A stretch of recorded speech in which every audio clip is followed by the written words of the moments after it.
할렐루야. 귀한 2월 마지막 주일 예배에 함께 참여하신 우리 모든 성도님들을 주님의 이름으로 환영합니다.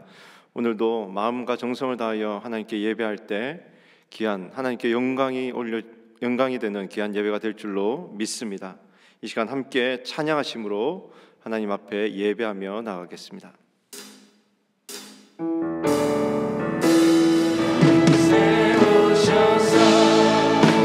이곳에 앉으소서. 이곳에서 드리는 예배를 받으소서.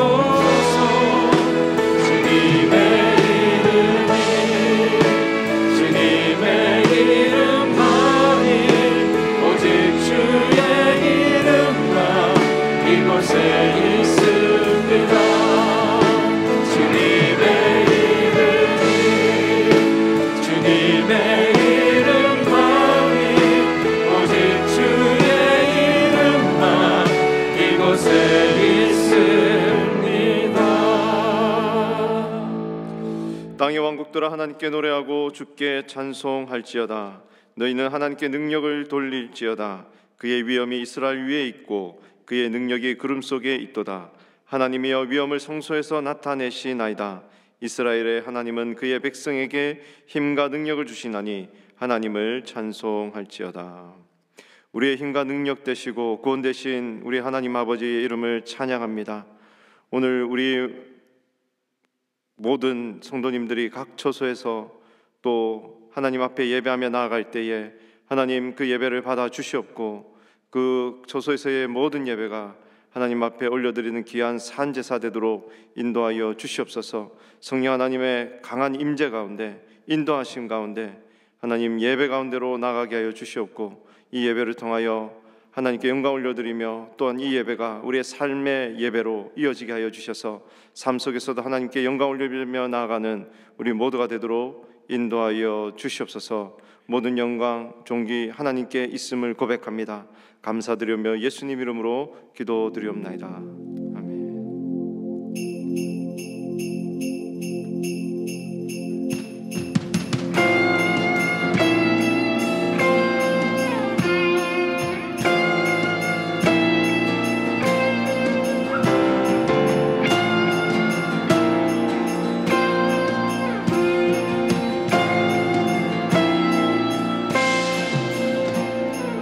예수 이름 높이며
말로 다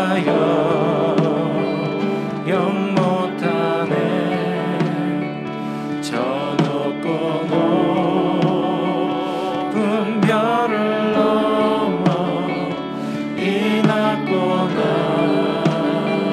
낮은 땅 위에 죄범한 영혼 구하려 그 아들 보내사 화목제물 삼으시고 죄 용서하셨네.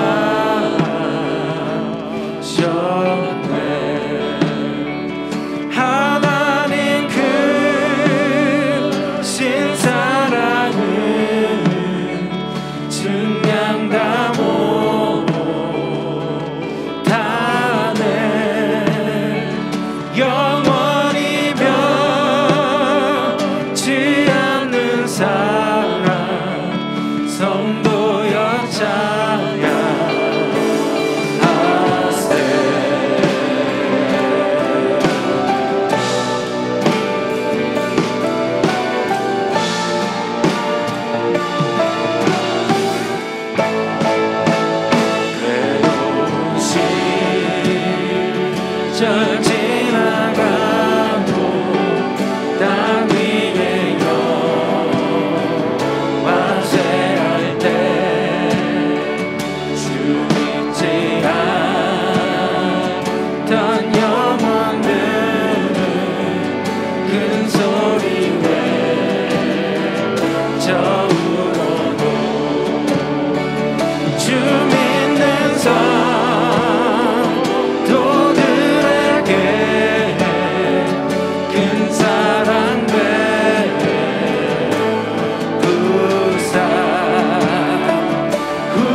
땅이 섰고 바다를 물 삼아도 한없는 하나님의 사랑 다 기록할 수 없겠네. 하나님의 크신 사랑 그 어찌 닿았을까.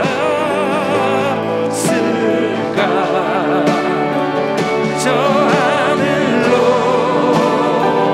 비싸도 채우지 못하리.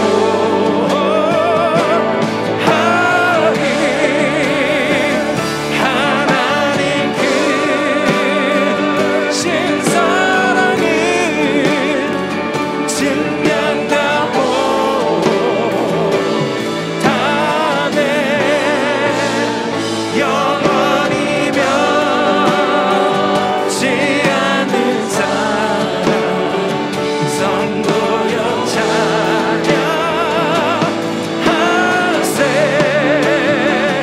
하나님 크신 사랑을 증명하고 하니. 영원히 변치 않는 사랑 성도여 찬양하세.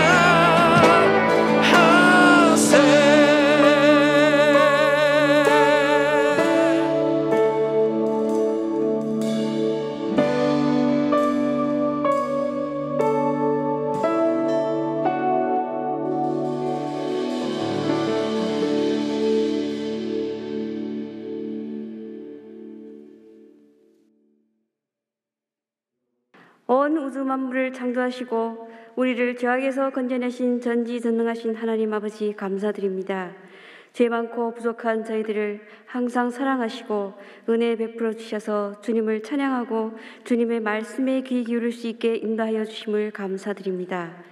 저희가 주님께 거룩한 예배를 드림으로 모든 주권이 왕 되신 하나님께 있음을 고백하고 주님을 찬양과 경배함으로 우리 마음에 자정하시고 예배에 임재하셔 주셔서 저희들이 드리는 예배를 기뻐히 받아 주시옵소서.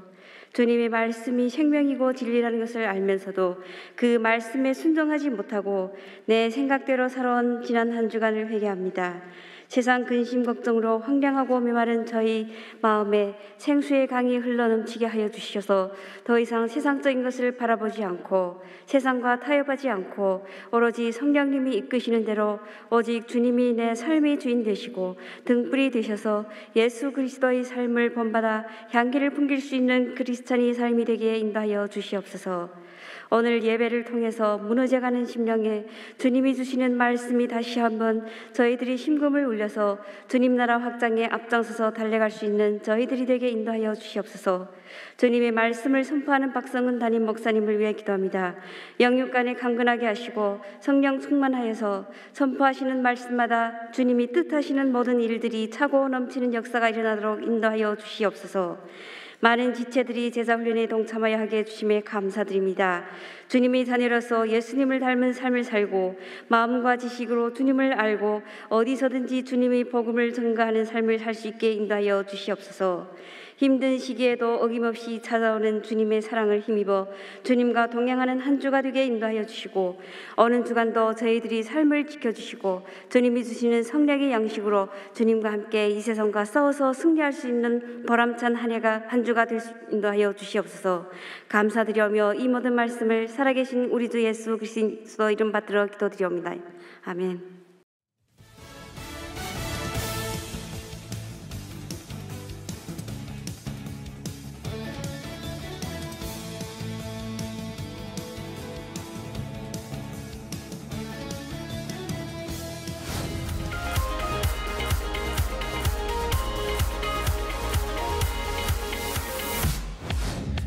주일 대면 예배를 비롯해서 온라인 예배에 참여하시는 모든 성도님들께 감사드립니다.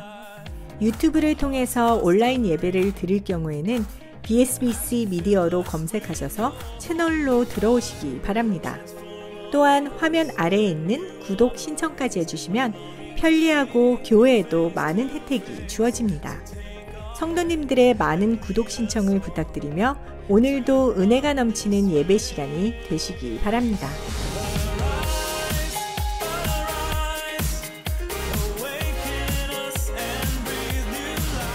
현재 코로나의 확산세가 현저하게 감소되고 있습니다.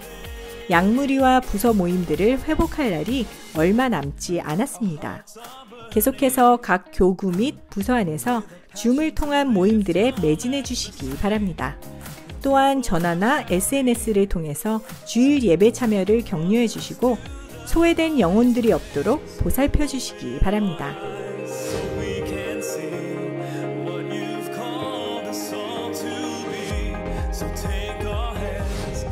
본교회 워십콰이어에서 찬양으로 함께 섬기실 성도님들을 모집합니다. 주일 예배의 찬양으로 하나님께 영광 돌리는 귀한 사역입니다. 예배의 회복을 사모하고 찬양에 열정이 있으신 분들이면 누구나 함께 하실 수 있습니다. 많은 성도님들의 동참을 기다립니다. 주님 안에서 행복한 한 주 보내시길 바랍니다. 오늘 귀한 예배 함께 하신 여러분 모두를 다시 한번 주님의 이름으로 환영합니다. 또한 각 가정에서 여러 처소에서 또 온라인으로 예배하시는 모든 성도님들도 환영합니다. 비록 같은 장소는 아니지만 성령 안에서 전심을 다해 예배 드리시기를 바랍니다.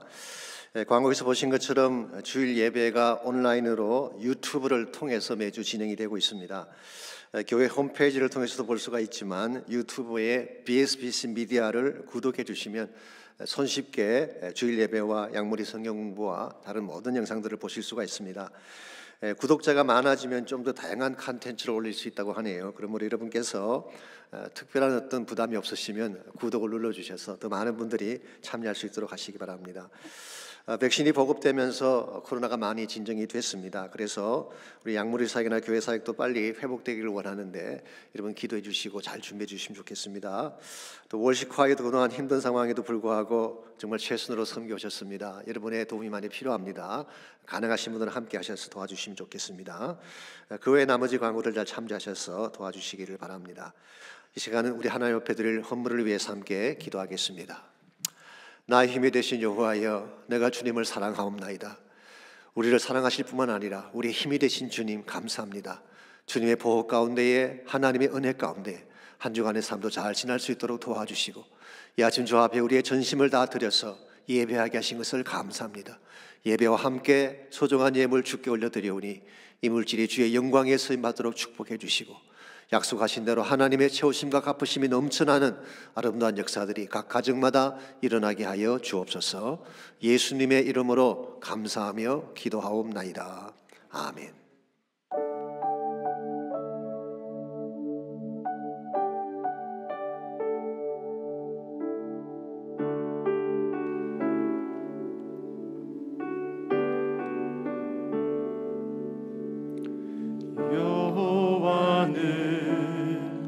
내 편이시라 내가 두려워하지 않네. 주는 나의 능력이시요 나의 구원이 되셨도다.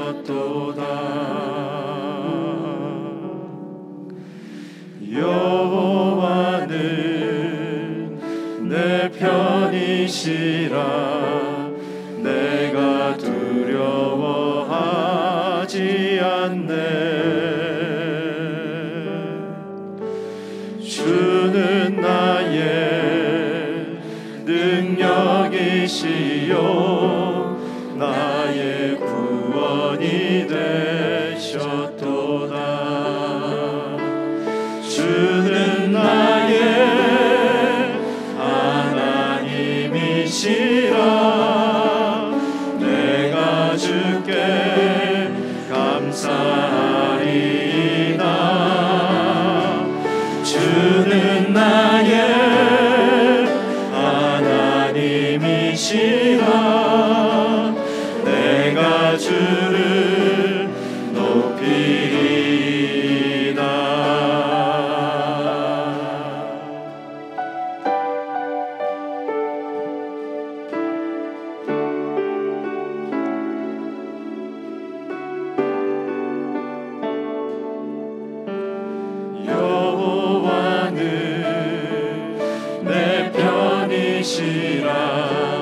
날 사망에서 건지셨네.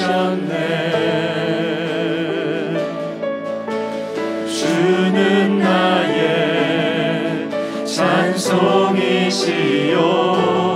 나의 구원이 되셨도다. 주는 나의 하나님이시라 내가 주께 감사하리이다. 주는 나의 하나님이시라 내가 주를 높이리이다.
내가 주께 감사하리이다.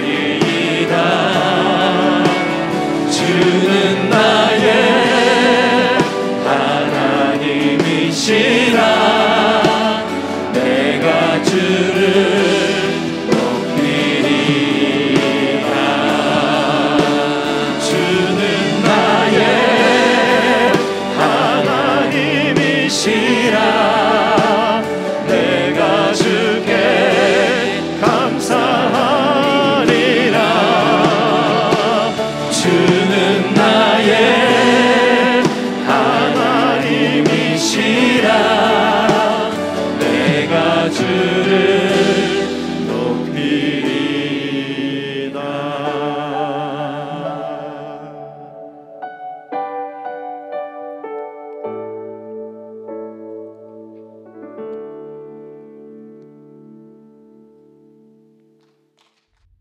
바보야, 문제는 마음이야.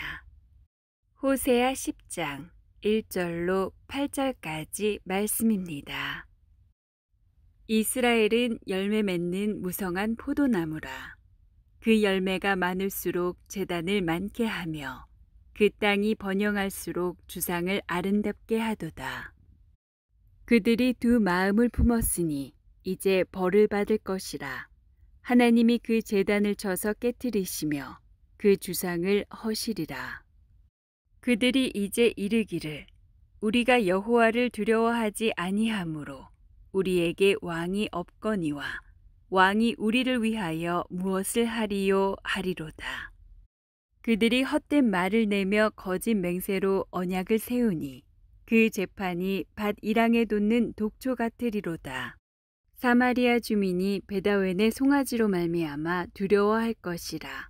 그 백성이 슬퍼하며 그것을 기뻐하던 제사장들도 슬퍼하리니 이는 그의 영광이 떠나감이며 그 송아지는 아수르로 옮겨다가 예물로 야레방에게 드리리니 에브라임은 수치를 받을 것이요 이스라엘은 자기들의 계책을 부끄러워할 것이며 사마리아 왕은 물 위에 있는 거품같이 멸망할 것이며 이스라엘의 죄, 곧 아웬의 산당은 파괴되어 가시와 찔레가 그 제단 위에 날 것이니 그때에 그들이 산더러 우리를 가리라 할 것이요 작은 산더러 우리 위에 무너지라 하리라.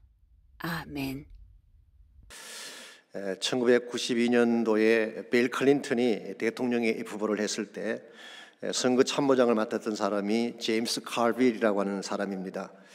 이 사람은 알칸소스 리틀락에 있는 선거본부에 이런 글귀를 붙여놓았습니다. It's the economy, stupid. 바보야, 문제는 경제야, 그런 뜻입니다. 아시는 대로 선거 때가 되면 각 진영에서 내놓는 선거 전략과 구호가 있지 않습니까? 국민들의 마음을 사로잡을 수 있는 가장 핵심 현안들을 등장을 시킵니다. 근데 1992년도 미국의 최대 문제는 경제였습니다. 왜냐하면은 걸프 전쟁 직후에 미국 사람 모두가 경제 불황 속에서 고통을 당하고 있었기 때문입니다. 클린턴이 이것을 잘 간파한 것입니다.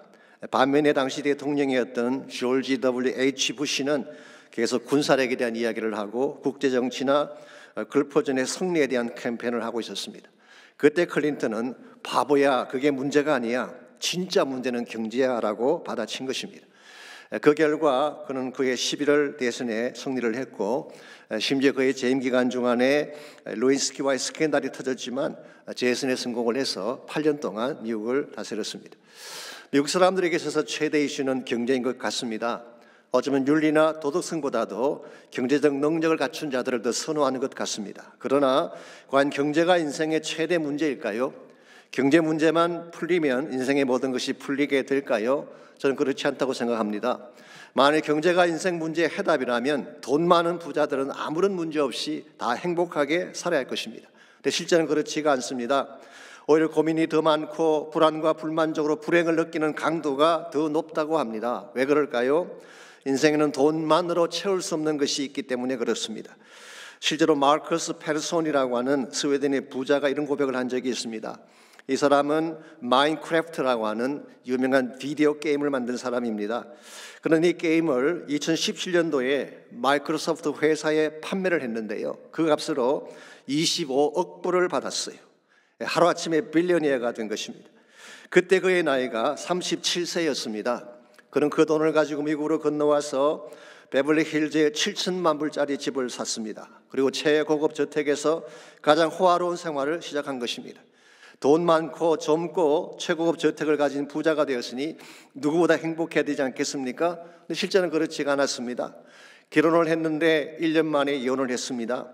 주말마다 라스베가스로 가서 환락을 즐겼지만 그의 마음은 항상 우울했고 사람들과 격리된 가운데서 혼자 고통에 시달려야 했습니다. 이유가 무엇인지 아십니까? 어릴 때 주어졌던 아픔의 시간을 극복하지 못했기 때문이라고 했습니다. 그는 스웨덴의 시골에서 힘든 어린 시절을 보냈습니다. 아버지와 어머니가 둘 다 약물 중독자이고 알코올 중독자였습니다. 두 사람이 그의 나이 12세 때에 이혼을 했어요. 우울증과 약물 남용에 빠진 아버지는 절도죄로 감옥까지 다녀오더니 자살하고 말았습니다. 여동생도 약물 중독으로 가출을 했고 마르커스 자신은 항상 친구들에게 따돌림을 당했어요. 그래서 대부분의 시간을 그는 컴퓨터 앞에 쭈그리고 앉아서 시간을 보냈다고 합니다.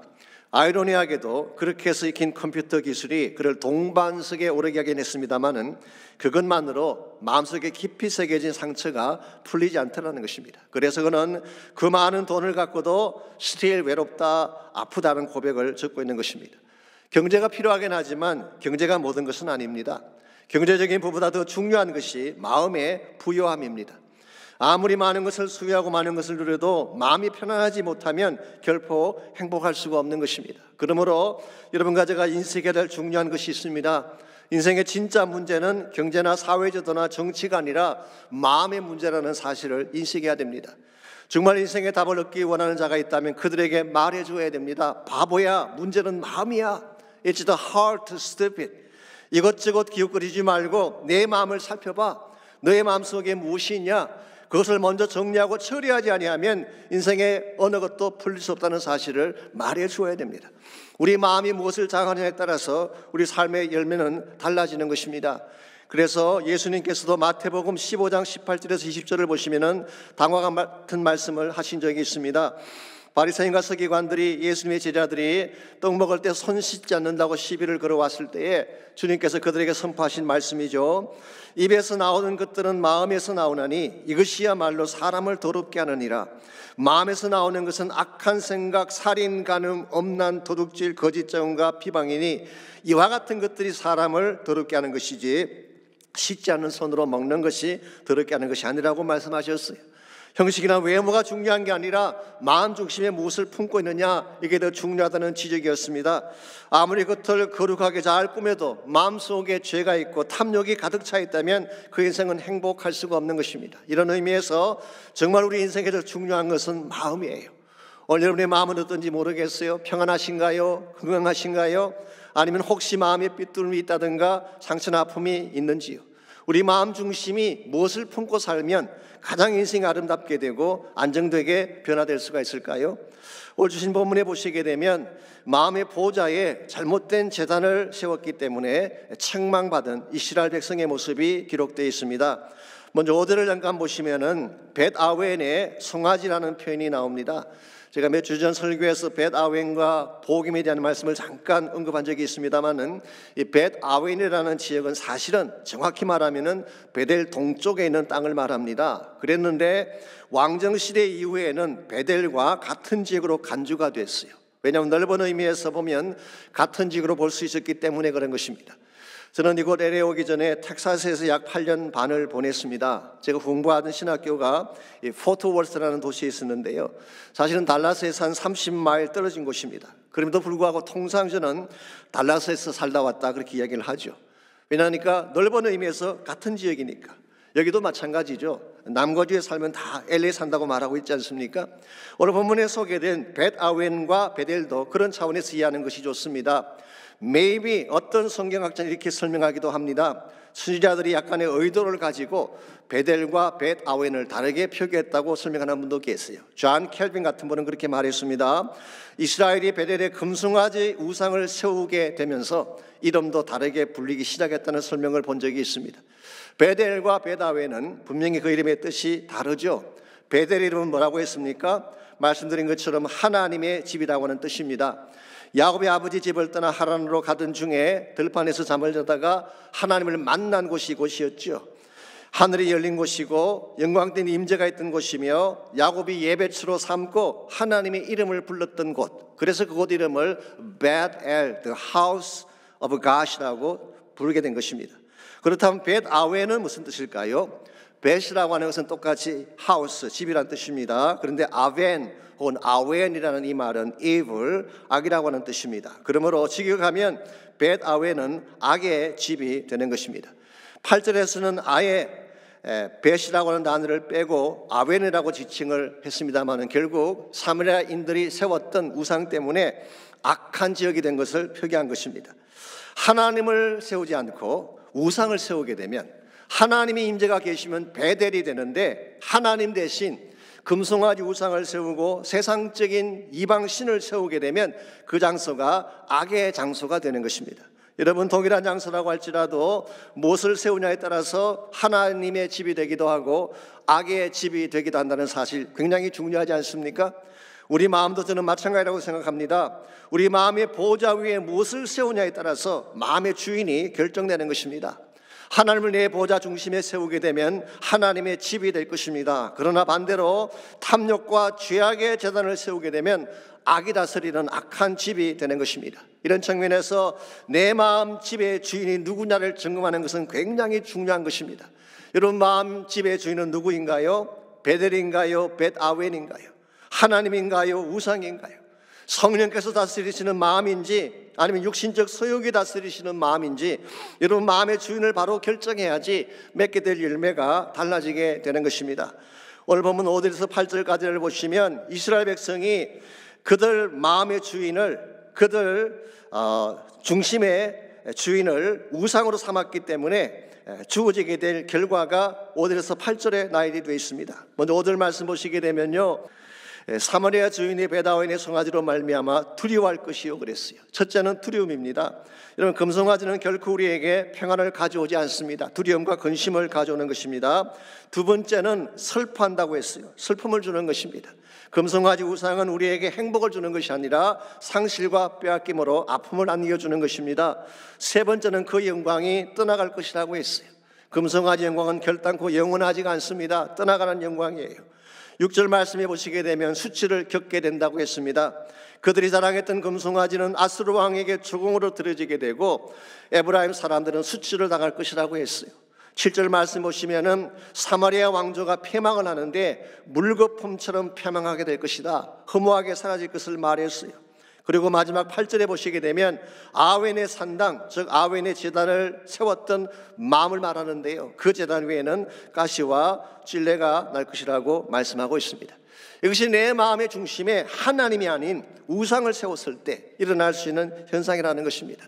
내 마음의 제단에 금송아지가 세워지게 되면 우리를 아프게 하는 것입니다. 가시와 찔레로 찌르는 것입니다. 그리고 결국은 물거품처럼 허망하게 무너지게 되는 것. 이런 의미에서 정말 여러분의 인생이 아름다워지기를 원한다면 마음의 제단을 새롭게 해야 되는 것입니다. 금송아지 제단을 허물어버리고 하나님이 임재하시는 영광된 제단으로 만들어야지 비로소 베델의 축복이 임하고 하나님 임재가 가득한 삶으로 변하게 되는 것입니다.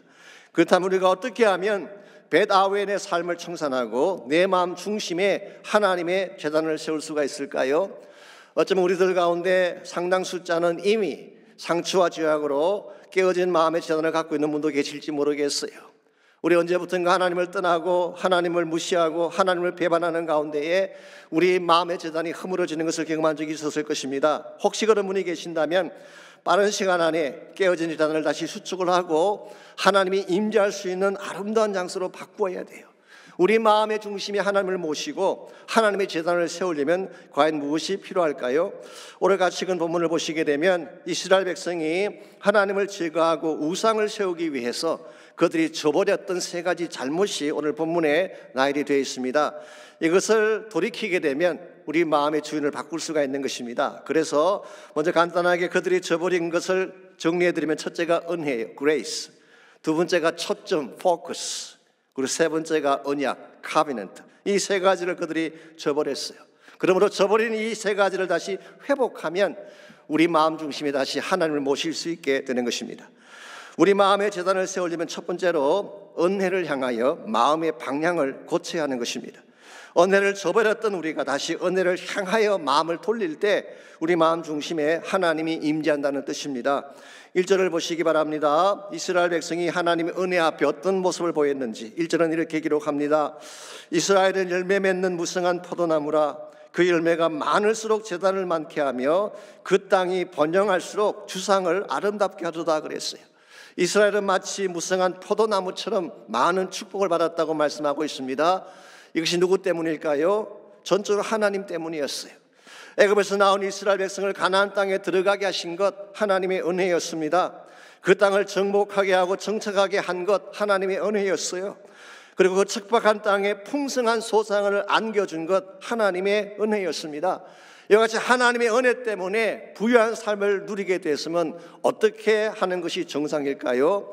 당연히 그 은혜에 감사하고 더 경건한 마음으로 하나님을 섬기는 것이 정상일 것입니다. 그런데 오늘 본문은 뭐라고 말씀하고 있습니까? 열매가 많을수록 우상의 제단을 더 많이 만들었대요. 그 땅이 아름답게 될수록 주상을 더 아름답게 만들었다고 했어요.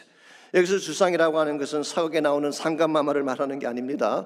우상의 기둥, 페일라를 말하는 것입니다. 땅의 곡식이 아름답게 연결면 그것으로 우상의 기둥을 장식하는 데 섰다 그런 뜻이에요.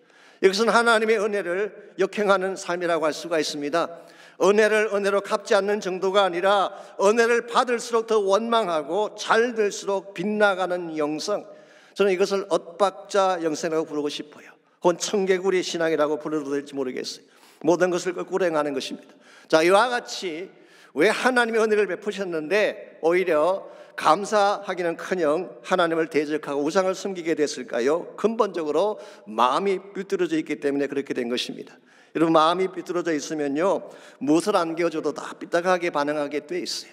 잘 대해주면 왜 동정하느냐 그렇게 되어들고, 잘못 대해주면 왜 무시하냐 그렇게 되어드는 사람이 있잖아요. 이런 사람에게는 뭘 줘도 행복할 수가 없습니다. 항상 엇박자로 대하기 때문에.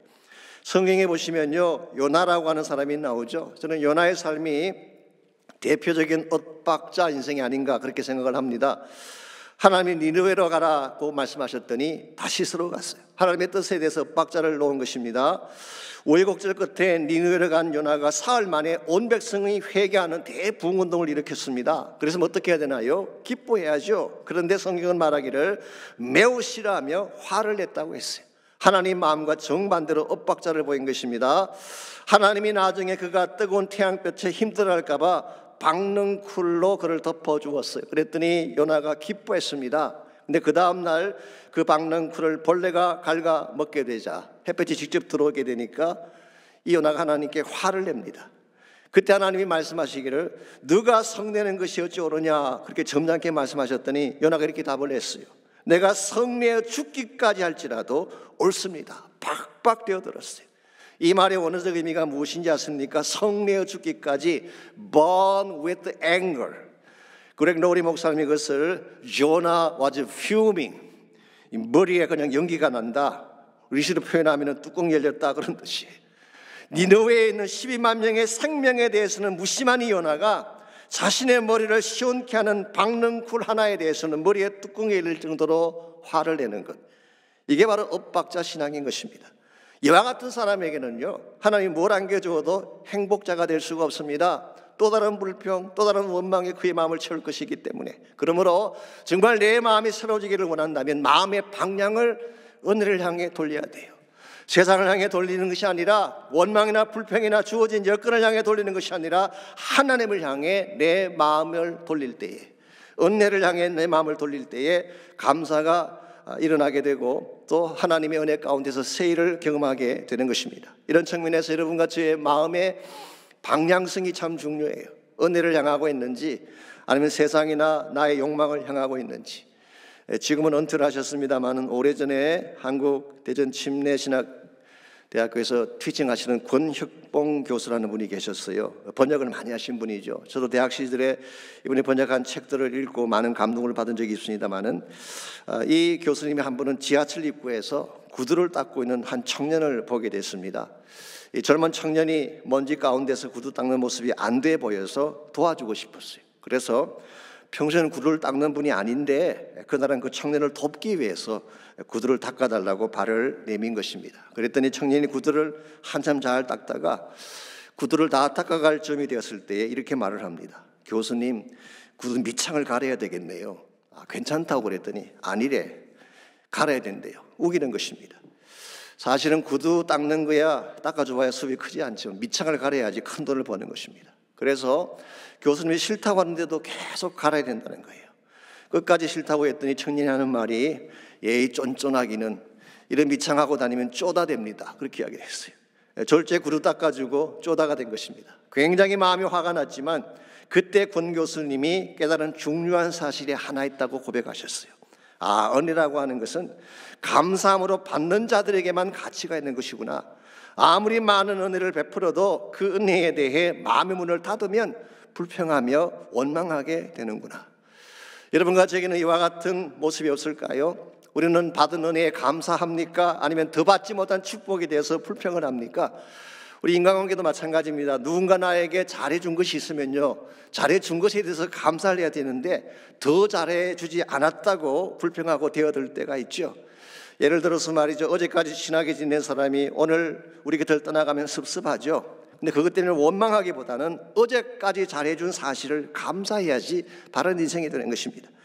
배우자가 잘해주다가 조금 섭섭하게 할 때가 있죠. 그러면 지금까지 잘해준 사실에 대해서 감사를 해야지 더 잘해주지 않았다고 대들게 되면 우리 마음이 상하게 되는 것입니다. 하나님 은혜도 마찬가지입니다. 하나님이 주신 은혜에 대해서 감격해하고 감사해야 하면 더 큰 은혜를 부어주시는 거예요. 근데 아무리 많은 것을 부어주어도 마음의 문을 닫고 또 다른 것을 요청하게 된다면 하나님의 은혜가 우리에게 임할 리가 없습니다. 그러므로 우리 마음 중심이 다시 하나님께로 돌아가서 하나님이 임재하시는 심령이 되기를 정말 원한다면 세상이나 나 자신의 욕망을 향하여 마음의 문을 돌리는 것이 아니라 은혜를 향하여 마음의 문을 돌려야 됩니다. 두 번째로 마음의 재단을 다시 세우려면 마음의 초점을 분명하게 정해야 되는 것입니다. 2절 말씀 보시면은 그들이 마음의 재단에 우상을 세웠던 두 번째 이유를 이렇게 설명하고 있습니다. 그들이 두 마음을 품었으니 이제 벌을 받을 것이라. 하나님이 그 재단을 쳐서 깨뜨리며 그 주상을 허시리라 그랬어요. 여기에 그들이 두 마음을 품었다 그랬는데요, 이 말은 정확하게 설명하면 마음이 나누어졌다 그런 뜻이에요. Their heart is divided. 자, 오직 한 분이신 하나님에게 마음의 초점을 맞춰야 되는데 하나님과 우상 두 대상으로 마음이 나누어진 것입니다. 이게 그들의 문제였습니다. 여러분, 우상도 믿고 하나님을 믿는다, 하나님도 믿는다, 이게 과연 온전한 믿음일까요? 절대로 온전할 수가 없습니다. 믿음이라고 하는 것은요, 그 초점이 하나여야 됩니다. 이것도 믿고 저것도 믿는다는 것은 사실상 둘 다 제대로 믿지 않는다는 뜻이에요. 그래서 오래전에 풀러 신학교에서 티칭하셨던 프레드릭 네일 브루너라는 교수님이 계시는데 그분이 이런 말씀하신 적이 있습니다. Two is fatal number in Christian faith. 둘이라고 하는 숫자는 기독교 신앙에 있어서 치명적이다, 그런 말을 했어요. 예를 들어서 두 하나님, 두 가지 복음, 두 가지 구원의 길, 두 주인, 두 남편, 두 아내, 이와 같은 투라고 하는 숫자는 기독교 신앙의 본질을 깨뜨리는 독소다, 그런 말씀을 했어요. 가끔 세상 사람들이 우리 교회를 향해서 비판을 할 때에 교회가 너무 배타적이다 그런 말을 하죠. 익스클루시브하다, 하나님만 인정하고 다른 신들은 인정하지 않기 때문에. 그래서 너무 마음이 좁다, 타종교를 인정하지 않는다, 그렇게 비판할 때가 있는데요, 저는 그렇게 생각합니다. 그래도 할 수 없다고 생각을 해요. 정말 하나님이면 한 분이라 해야지 어떻게 둘이 될 수가 있겠어요? 진실로 진리가 되기를 원한다면 한 가지라 해야지 어떻게 두 가지 진리가 가능하겠습니까? 이런 면에서 여러분과 제가 진짜 신앙을 바르게 가지려면 나누어진 마음이 아니라 하나님 한 분에게만 초점 맞춘 마음이 되어야 하는 것입니다. 그래서 여호수아 24장 14절과 15절을 보게 되면 여호수아는 다음과 같은 선포를 남겼습니다. 아시겠지만 여호수아가 가나안 땅 정복을 마치고 세겜 땅의 모든 이스라엘 백성들을 모아놓고 그들에게 했던 마지막 고별 설교에 나오는 말씀입니다. 그러므로 이제는 여호와를 경외하며 온전함과 진실함으로 그를 섬기라. 너희 조상들이 강 저쪽과 애굽에서 섬기던 신들을 치워버리고 여호와만 섬기라. 15절입니다. 만일 여호와를 섬기는 것이 너에게 좋지 않게 보이거든 너희 조상들이 강 저쪽에서 섬기던 신이든지 또는 너희가 거주하는 땅에 있는 아모리 족속의 신들이든지 너희가 섬길 자를 오늘 택하라. 오직 나와 내 집은 여호와를 섬기겠노라. 참 위대한 선포가 아닐 수가 없습니다. 이제 이스라엘 백성이 가나안 땅에 들어가게 되면 가나안 땅에 이미 오래전부터 있던 토속 문화에 젖게 되고 토속 신들을 섬길 가능성이 많다는 것입니다. 너희들이 혹시 그 땅에 정착했을 때에 이 신을 섬기든 저 신을 섬기든 그것은 너희들이 선택할 몫이지만 나는 이렇게 결정한다.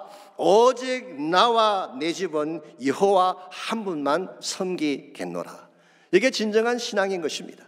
여러분과 저의 마음속이 하나님 한 분만 섬기겠다고 하는 마음의 초점이 분명해야지 무슨 일이 벌어져도 흔들리지 않게 되는 것입니다.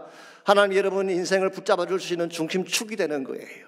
하나님을 떠나가게 되면 축이 무너지는 것입니다. 축이 무너지면 모든 게 다 흔들릴 수밖에 없는 것이죠. 여러분 배가 풍랑을 만났을 때요 어떻게 해야지 배가 뒤집어지지 않는지 아십니까?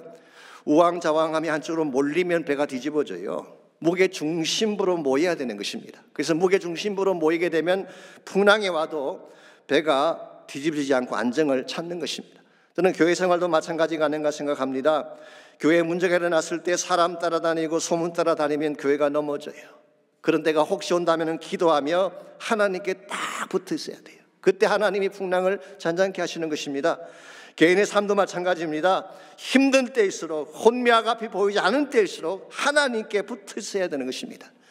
하나님이 계시는 곳으로 우리 인생의 무게 중심추가 되시는 하나님이 계신 곳으로 내려가야 돼요. 저는 그것이 기도 골방이라고 생각합니다. 문제가 생겼을 때 기도 골방에 내려가서 하나님 한 분에게 모든 걸 다 걸 때 하나님 우리를 건져내어 주시고 새롭게 하시는 것이지, 하나님도 믿고 세상도 믿는, 이것은 우리 삶을 건강하게 만드는 비결이 아닙니다. 이런 의미에서 정말 문제가 심각할수록, 환경이 어려울수록, 모든 것이 혼란할수록 우리 마음의 초점을 오직 한 분 하나님께 집중하고 그분을 향해 나아갈 수 있어야 됩니다. 이와 같이 우리 마음속에 무너진 자단을 다시 세우기를 원한다면 1차적으로는 내 마음의 방향이 은혜를 향해야 돼요. 하나님의 은혜가 어떤지를 먼저 볼 수 있어야 돼요. 두 번째는 내 마음의 초점을 오직 한 분 하나님께만 맞추고 그분에게만 순종을 해야지 우리 마음의 중심에 하나님의 제단이 세워지는 것입니다. 마지막 세 번째로 마음의 제단을 다시 세우기를 원한다면 마음의 뿌리를 바르게 내려야 합니다.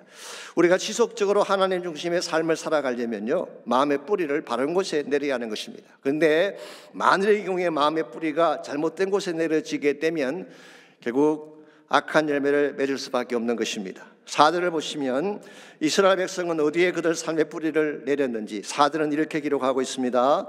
그들이 헛된 말을 내며 거짓 맹세로 언약을 세우니 그 재판이 밭이랑에 돋는 독초 같으리로라 그랬어요. 자, 이 말씀이 하면은 그들에게도 언약이 있었습니다. 그들 나름대로 약속도 있고 질서도 있고 사회 체제도 있었던 것 같습니다. 그런데 그 언약이 어디에 세워져 있었다는 것입니까? 헛된 말과 거짓 맹세 위에 세워져 있었다. 사실 이게 문제입니다. 아무리 좋은 약속이라도 거짓 위에 세워져 있다면, 허황된 말 속에 세워져 있다면 그 언약이 바른 열매를 맺을 수가 없는 것입니다. 그래서 이와 같은 언약으로는 맺을 열매가 어떤 것이냐? 밭이랑에 도달하는 독초밖에 맺을 것이 없다. 이게 밭이랑이라고 하는 것은 농부가 잘 갈아놓은 땅을 말합니다. 땅을 잘 갈아놓았으면 당연히 거기에서 좋은 곡식이 나오고 좋은 열매가 나와야 되는데 독초가 나온다는 것입니다. 이유가 뭔가요? 그들 언약의 근본 뿌리를 잘못된 거짓에 내렸기 때문에 그런 것입니다. 거짓의 인생에 뿌리를 내리고 잘못된 세상 가치관에 여러분의 마음의 뿌리를 내리게 되면 마음에 맺혀질 열매는 독초밖에 없다, 그런 뜻이에요. 자, 반면에 하나님의 언약이라고 하는 것은요, 하나님 말씀 위에 그 뿌리를 내리고 있습니다. 그분의 영원한 사랑과 약속 위에 뿌리를 내리고 있기 때문에 절대 변하지 않는 것이고 우리 삶을 지키는 약속이 되는 것입니다. 그러므로 우리 인생이 하나님 중심으로 회복되기를 정말 원한다면 이 사랑의 언약을 붙잡아야 되고 진리의 말씀 위에 우리 삶을 세우고 우리 마음의 뿌리를 그 말씀 안에 내려야 되는 것입니다. 그때에 여러분의 인생이 더 아름다워지게 되고 맺게 되는 열매가 향기롭게 되는 것입니다. 우리의 마음의 뿌리는 어디에 그 뿌리를 내리고 있는지요? 거짓이나 불평이나 불신이나 원망이나 혹시 정오심에 우리 마음의 뿌리를 내리고 있지 않나요? 그렇게 되면 독초를 맺을 수밖에 없습니다. 이 독초라고 하는 것은요, 시간이 지나면 지날수록 독성이 강해져서 결국 우리를 죽게 만드는 것입니다. 그래서 언젠가 스킵 하이징 목사님이 이런 말씀하신 걸 들은 적이 있습니다. 마음의 정오심을 갖고 사는 것은요, 마치 자신이 쥐약을 먹고 쥐가 죽기를 기다리는 것과 같다, 그런 이야기가 있어요. 쥐약은 쥐가 먹어야지 그걸 자신이 먹으면 어떡합니까? 내 마음에 악한 생각을 품고 사는 것은 내가 쥐약 먹는 것 같다는 거예요. 나를 죽이는 것입니다. 내 영성을 망가뜨리는 것입니다. 그러므로 혹시라도 내 마음 속에 이와 같은 독초나 가시나 엉금기가 있다면 빨리 잘라내야 돼요. 이걸 잘라내어버리고 말씀의 씨앗을 뿌려야지 우리 삶이 회복이 되고 건강하게 되는 것입니다. 참으로 하나님의 사랑 위에, 하나님의 약속 위에 마음의 뿌리를 내리고 사는 사람은요, 어떠한 어려운 일을 당하고 어떤 역경을 당해도 절대로 넘어지지 않게 됩니다. 한국에 한비아라고 하는 여자분이 있습니다. 그분은 여행가이기도 하고 또 월드 비전을 섬기는 국제구호 활동가이기도 하죠. 언젠가 이분이 국민일보에 올린 글을 본 적이 있는데요, 한 번은 아프리카의 잠비아를 지나가게 되었는데 그곳이 에이즈가 창궐한 곳이라고 합니다. 그래서 엄청나게 척박하고 가난한 자들이 많이 사는 곳이. 그런데 그것을 지나가는데요, 한 집을 보니까 다 쓰러져가는 집인데 벽에 십자가가 그려져 있고 그 밑에는 글귀가 적혀 있었습니다. 하나님은 어떤 경우에도 당신을 사랑하십니다. 도대체 저 집안에 누가 살기에 저런 글귀를 적어 놓았을까? 호기심이 나서 그 집안에 들어가 보았더니 한 청년이 마당에 앉아서 글을 읽고 있는 것입니다. 보니까 얼굴이며 목이며 양손에 부스럼이 가득했어요. 한눈에 봐도 에이즈 말기 환자라는 것을 알 수가 있었습니다. 그런데 그 청년의 손에 들린 책이 뭔가 봤더니 성경책이었어요. 뿐만 아니라 집안의 온 벽에 성경 구절이 잔뜩 적혀져 있는 것입니다. 알고 봤더니 이 청년은 신실한 크리스찬이었는데 몇 년 전에 오토바이 사고가 나서 수술을 받다가 에이즈에 감염이 된 것입니다. 이 사실을 확인한 한비아 씨가 질문을 했습니다. 하나님은 어떤 경우에도 당신을 사랑하신다고 써붙여 놓았는데 당신을 이 지경까지 내버려둔 하나님이 원망스럽지 않냐고 그렇게 물었어요. 그때 이 청년이 해맑은 미소를 띄우며 이렇게 답을 했습니다. 당신은 지금 제가 누리는 축복이 무엇인지를 알지 못합니다. 나의 몸이 너무나 더럽고 누추하기 때문에 모든 사람들이 다 저의 곁을 떠나갔지만 하나님은 그렇지 않았습니다. 지금도 내 곁에 오셔서 나의 손을 만지시고 나의 발을 만지시고 나의 가슴을 만져주고 계십니다. 그러면서 한마디 덧붙였어요. 그리스도 안에서 고통은 사랑의 다른 이름일 뿐입니다. 얼마나 위대한 고백입니까? 에이즈로 온몸이 다 상했는데 수많은 사람들이 그를 멸시하고 떠나갔는데 그의 심령은 허무르지 않은 것입니다. 오히려 생생한 영성으로 하나님을 고백한 것입니다. 어떻게 이와 같은 신앙 고백이 가능할까요? 저는 한 가지밖에 그 비결이 없다고 생각합니다. 그의 마음 중심에 하나님의 보좌가 세워져 있기 때문이에요. 사람들이 뭐라고 나를 평가하든 환경이 나를 어떻게 공격하든 내 마음 중심에 하나님의 보좌가 있는 사람은요, 환경에 눌리지 않습니다. 상처나 아픔의 고통에 절대로 울지 않습니다. 내 안에 이미 하나님이 가득 차 있기 때문에 그 하나님 때문에 기뻐하고 찬양하며 주의 영광 위에 살아가게 되는 것입니다. 이런 의미에서 정말 내 마음의 중심에, 내 마음의 재단에 하나님이 임재하는 것은 굉장히 중요한 것입니다. 여러분의 마음 중심을 다시 한번 보시기 바랍니다. 혹시 가시나 찔레로 가득 차 있지 않는지, 독초가 많이 나 있지 아니한지, 금성아지 우상을 세워놓았기 때문에 두려워하며 슬퍼하며 불행한 가운데 신음하는 인생을 살고 있는 것은 아닌지 확인해 보셔야 돼요. 내 마음에는 이 모든 배다웬을 제거해야 됩니다. 독초를 잘라내야 돼요. 내 마음의 상처들을 다 도려내야 합니다. 내 마음에는 죄악들과 탐욕을 다 도려내고 나의 마음 중심이 하나님으로 가득 찰 수 있도록 여러분이 결단하며 헌신할 수 있기를 바랍니다. 나의 마음의 보좌에 하나님이 임재하시게 되면요, 그때부터 삶의 진정한 회복이 시작됩니다. 찬양이 시작됩니다. 기쁨이 시작됩니다. 무슨 일 당해도 우리는 주눅들지 않게 되고 오히려 더 큰 권세를 가지고 살아가게 되는 것입니다. 이런 의미에서 오늘 아침 여러분의 심령을 한번 점검해 보시기 바랍니다. 여러분의 마음 중심에 누가 있는지, 여러분 마음 중심을 누가 장악하고 있는지를 점검해 보시고, 만일 하나님이 아닌 다른 것이 있다면 그 모든 것들을 다 토해내고 다시 하나님을 마음 중심에 모시는 헌신의 기도 드리시기를 바랍니다. 이 시간 어떤 문제를 가졌든지 두려워하지 말고 주의 보좌 앞에 나가시기를 바랍니다. 그분은 우리의 하나님이십니다. 그분은 우리의 왕이십니다. 그분은 누구보다 우리를 사랑하시는 하늘 아버지시잖아요. 그분은 나의 아픔을 아실 뿐만 아니라 나를 고칠 수 있는 유일한 능력자가 되십니다. 그러므로 두려워하지 말고 정직하게 그분 앞에 여러분의 있는 모습을 그대로 나아가서 고백하시기를 바랍니다. 하나님, 너무 지쳤어요. I'm tired. 너무 아파. I'm so hurt. 하나님, 이제는 다 지치고 말라지고 말았습니다. I'm so worn out. 성령님, 나를 만져주십시오. 나를 다시 다스려 주십시오. 나의 심령을 새롭게 해주십시오. 여러분이 기도하신다면 하나님이 이 시간 반드시 여러분과 함께 하셔서 깨어진 마음을 고쳐주시고 황폐한 심령을 새롭게 변화시켜서 하나님의 영광이 되게 하실 줄 믿습니다. 그러므로 여러분 이제는 더 이상 세상을 바라보며 방황하지 마십시오. 주님께로 돌아오시기 바랍니다.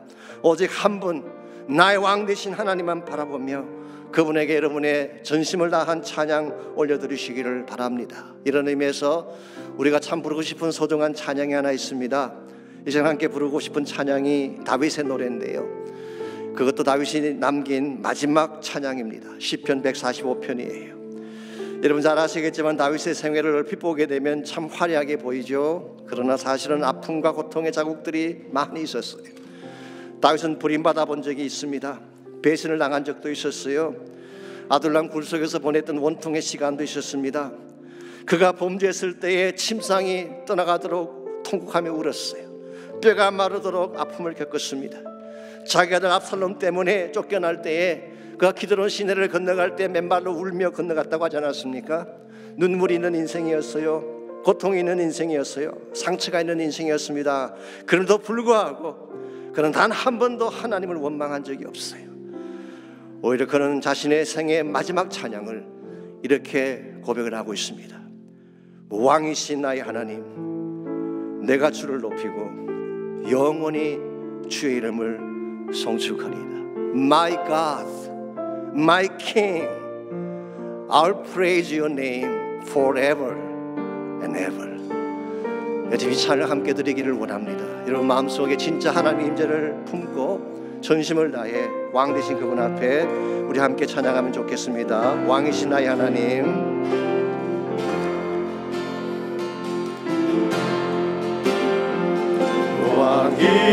왕이신 나의 하나님,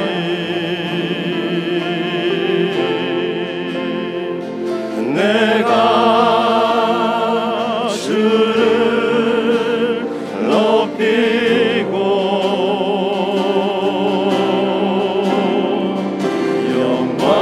영원히 주의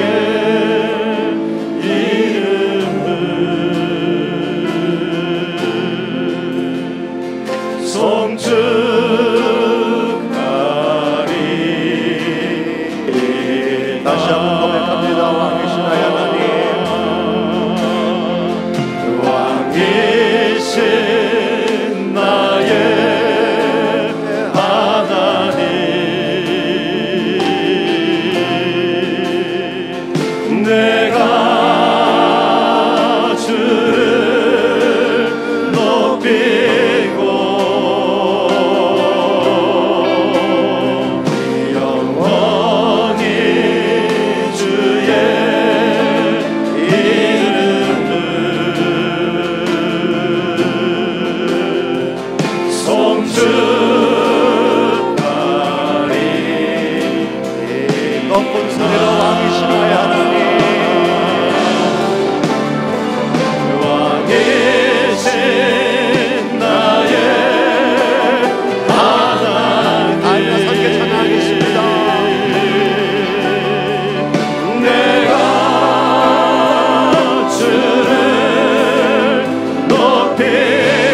하나님, 우리의 무너진 마음의 지단들을 주의 말씀으로 새롭게 하시고 성령으로 새롭게 하여 주셔서 다시 우리의 심령이 하나님의 영광으로 가득 찬 심령으로 변화되게 하여 주옵소서. 하나님의 교회들마다 무너진 지단들이 다시 회복되게 하시기를 원합니다. 세속주의 때문에, 우상 때문에, 물질주의 때문에 망가지고 부서진 모든 지단들마다 그 모든 것들을 다 처리해버리고 성령으로 가득 기름 부음 받아서 복음이 일어나게 하시고 새로운 운동이 일어나게 하시고 하나님 나라가 펼쳐져 갈 수 있는 아름다운 역사들이 다시 시작되게 하여 주시옵소서. 이제는 우리 구주 예수 그리스도의 은혜와 하나님 아버지의 무한하신 사랑과 성령님의 충만한 임재하심이 이 시간 저 앞에 나와 전심을 다해 예배드린 사랑하는 주의 백성들과 또 각 가정에서 처소에서 온라인으로 예배한 모든 사랑하는 주의 백성들 위해, 그들의 가정과 삶의 터전과 자녀들과 자손들 위해 이제로부터 항상 함께하여 주시기를 다시 오실 우리 주님 예수님의 이름으로 간절히 축원하옵나이다. 아멘.